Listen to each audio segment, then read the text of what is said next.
first time I was a boy, I always loved California.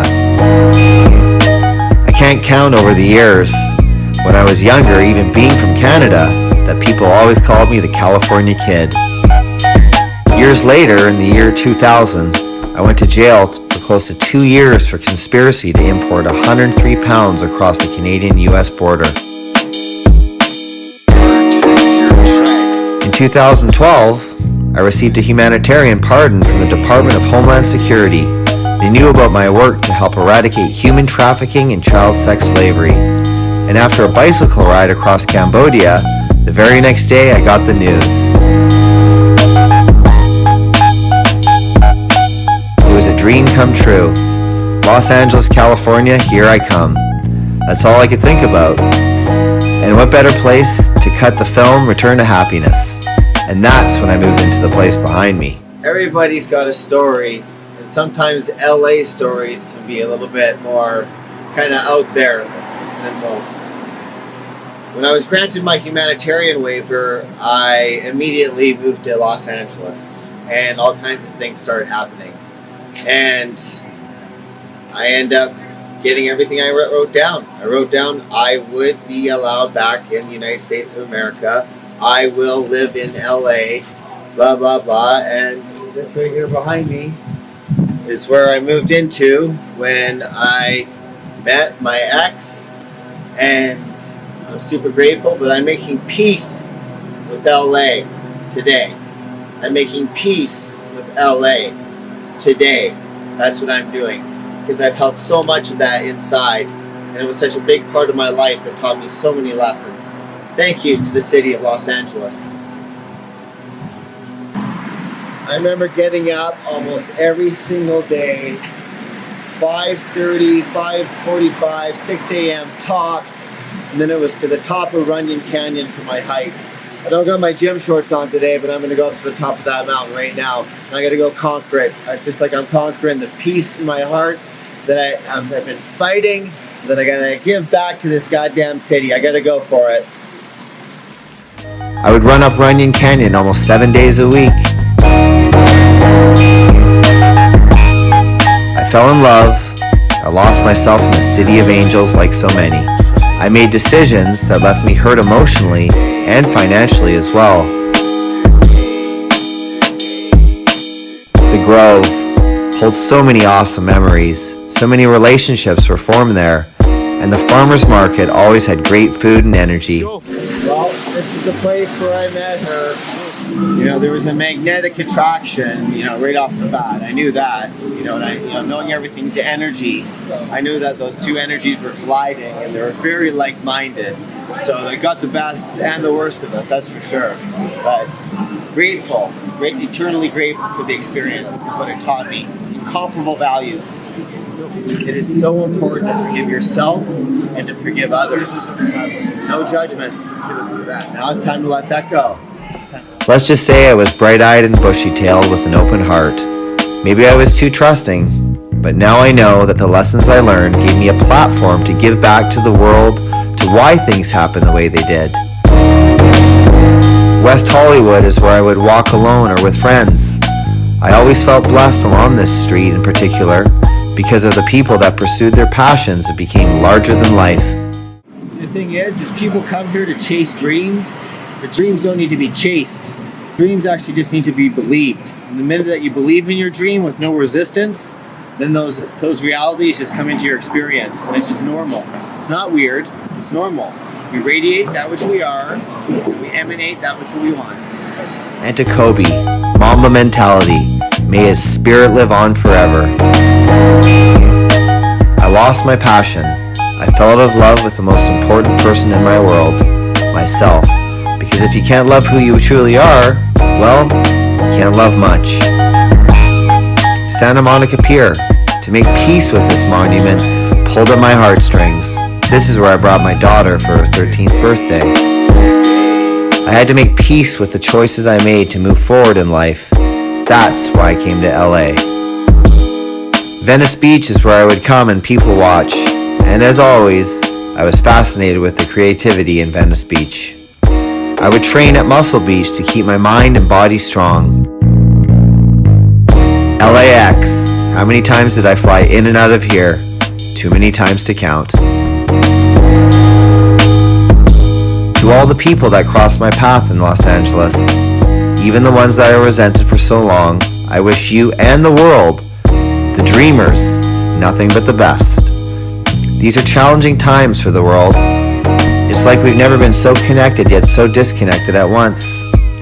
The message I have for you is no matter what, no matter how many times you try, if you feel broken, and many times you will, it's how you get up and come back stronger and wiser. That's where we find the jewels and the lessons. Thank you, LA. Thank you for the lessons. Now I feel free. That summer, I'm doing all these weed runs. I'm making $1,000 at a time. I was spending it as fast as it came in. In the States, marijuana was completely illegal, but it was accepted in Canada, and it was grown in abundance. And the demand in the United States was unbelievable. Now, I was a young punk with spare cash. My mom and my dad, we were both suspicious of what I was doing. But I'm not the Ryan that I was before. I had absolutely no concerns about my mom or my dad. I was losing my values.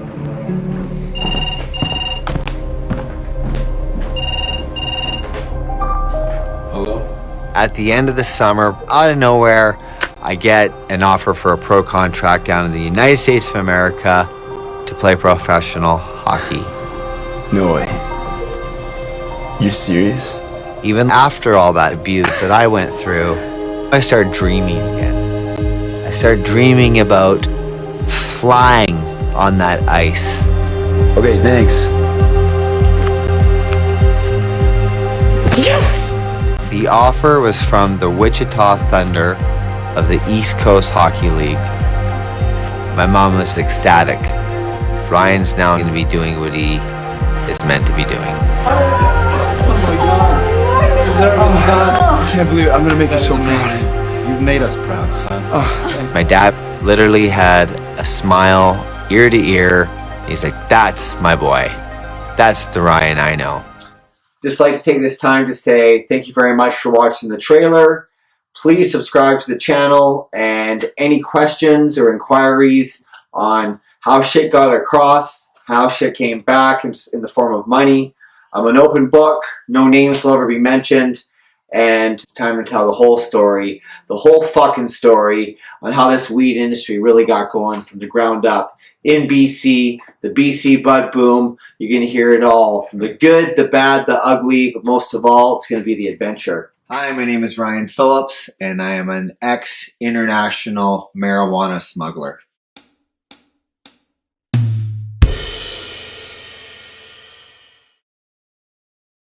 Started when I was about 18, ran into a group of guys that had just started pioneering the industry, and it just was something that fell on my lap. Searching, young, you know, the fast lane. And it went along kind of good with what I was doing with hockey. It was just kind of the same kind of mold, you know, teamwork and, you know, challenges. And obviously the money played a big factor at that time. You know, driven on greed and all that kind of stuff. And I became immersed in it, and on such a high level and in a real fast time. And so that's what we're going to get to know a little bit about. The first time I crossed the U.S. border was with a duffel bag / hockey bag. And I had no fear. I just went right through pre 9/11, so it was a little easier back in the day. And since I was playing in the Western Hockey League just outside of Seattle for the Tacoma Rockets, they asked where I was going. I said I was going to go see my billet family, but I was really going to see my first market in Seattle and exchange marijuana for crack cash. So green for green.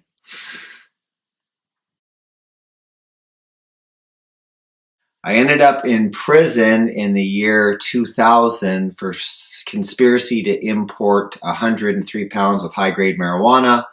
I had a hiking trail that I found up in the mountains of British Columbia, about 2 hours outside of where the actual border was. And it was about an 8-hour bushwhack. There was 5 of us that were involved.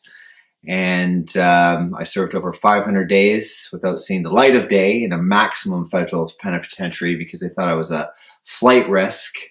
And yeah, so that kind of destroyed my hockey career. But prison was like school for criminals, so to speak. And I think I met some of the best of them. After I got out, there was a lot of resentment towards not just myself, but the United States of America for taking away my freedom. That was my responsibility, but I was so young, and when I got out, the business had grown even bigger, and my contacts, were even greater, and I trusted them. A lot of them were met in prison. A lot of people, obviously, I met through the hockey world, playing down in the States, but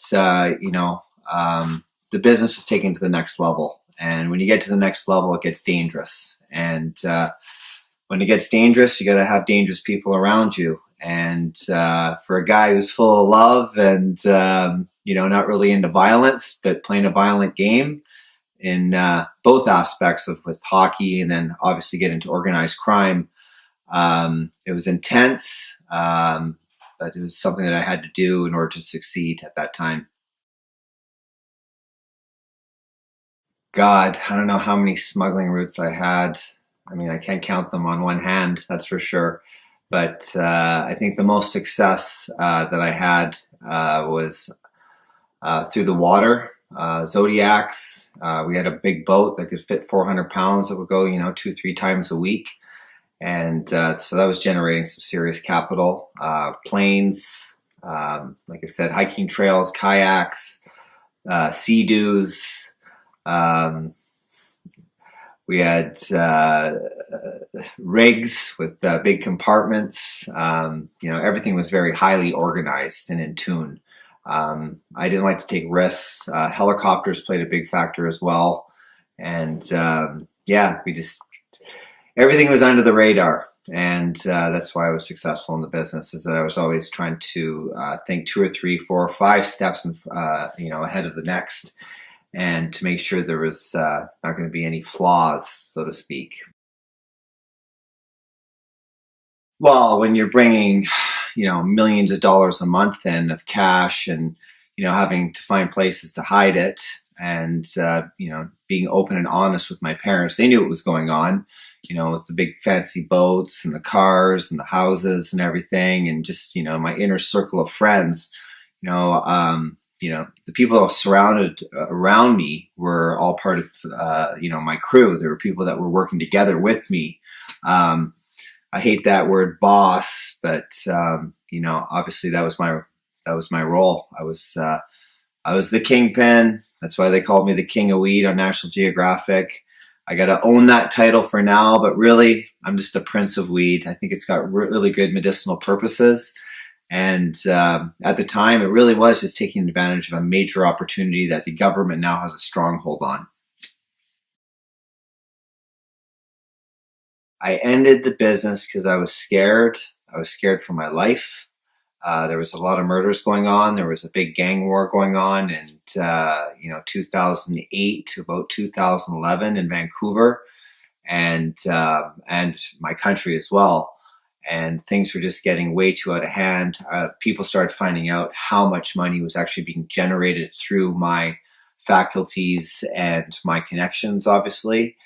And it was just time to get out. It was a disease amour. I had the disease amour, and the disease amour was making me sore. So it was time to take the exit and make my way out.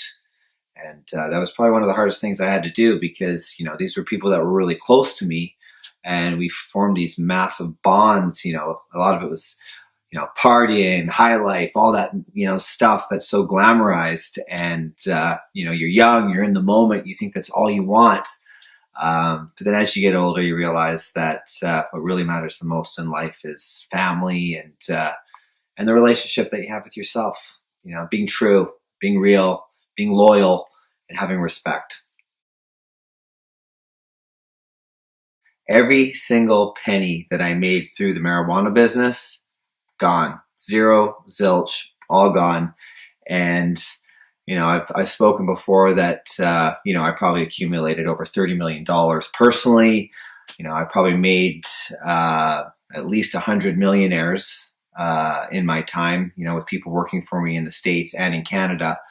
And, you know, I wish them all well. And I got nothing but love for them in my heart. And a lot of those people are dead now, you know, when you're dealing with organized crime. And here's the message here is that I'm not trying to glamorize this whole thing. You know, I'm putting this out there and I'm sharing my story. I've been able to share my story on high platforms now in this world. But there's so many things that go into this story that is much deeper, and the lessons that I can give back to you guys that are, you know, engaging on this, you know, being a drug dealer. I was a marijuana smuggler. I was never really a dealer. You know, I was a middleman. It went from seed to clone to plant to bud to middleman to buyer to transportation to market to sales to cash back home. And that enabled me to travel over 70 countries in the world.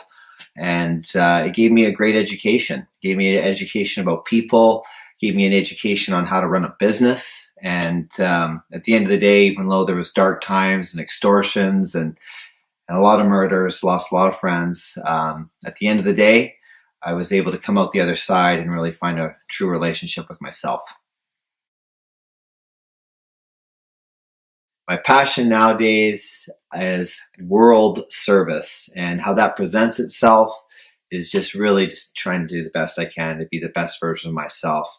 And I really like to try to bring the best version of them, of other people's true selves out too, and, you know, help people find their purpose. I'm passionate about the podcast that's coming up all over the map.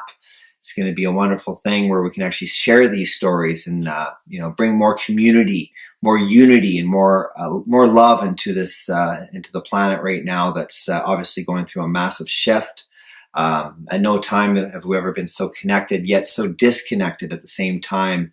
So I really want to be a part of that great connection that I believe that we can bind as one and really perpetuate forward into the next generation.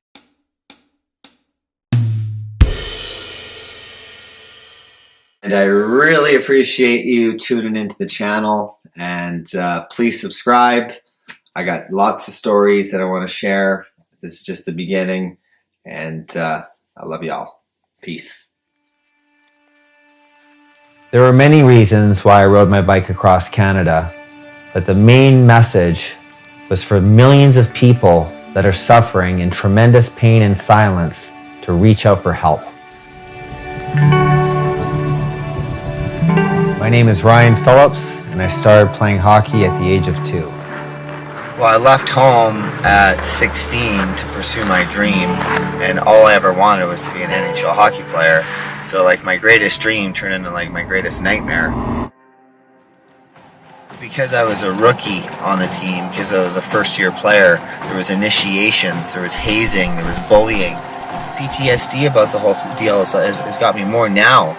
While I was playing professional hockey, I also became involved in the marijuana business. I was apprehended by the FBI with 103 pounds of high-grade marijuana in the year 2000. I was sentenced to 2 years in prison in the United States of America. I used my time in prison to reflect on everything that had happened. When I was told that I had bipolar, it was a tremendous shock to me. I was in denial for a long time. My life started to spin out of control. I decided to reach out for help, and when I did, it was readily available. Today, Ryan Phillips is in Moncton.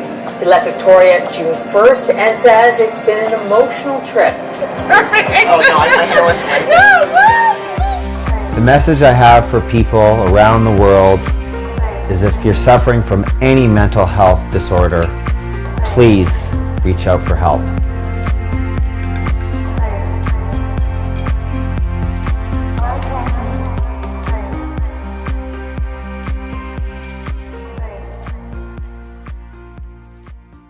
If you don't feel right, with the person that you're seeking help from, you know, then you need to find somebody else. You know, like I believe that my psychiatrist right now is on my side.